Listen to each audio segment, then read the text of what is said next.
Long রাইডের জন্য এই ধরনের এক্সারসাইজ যদি তোমরা আধা ঘন্টা করতে পারো, তাহলে তোমরা যখন রাইড করবে তখন কিন্তু তোমাদের বডি খুব পজিটিভভাবে রিঅ্যাক্ট করবে এবং তোমরা খুব আরামসে শরীরে কোনো কষ্ট ছাড়াই রাইড কমপ্লিট করতে পারবে। তো আজকে আমার চ্যানেল ড্রিম নেশনে আমি দেখাবো যে কোন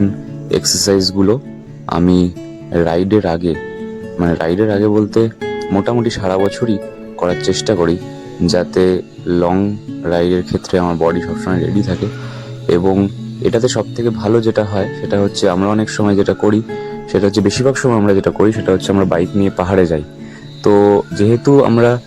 প্লেন ল্যান্ডে থাকি, আমরা সমতল ভূমিতে থাকি, তো সেখান থেকে যখন আমরা পাহাড়ে যাই এতটা ডিস্টেন্স কভার করে, এবং যেখানে অল্টিটিউডের অনেক ডিফারেন্স হয়, এবং সেটাতেও খুব কম সময়ের মধ্যে, মানে 1 কিলোমিটার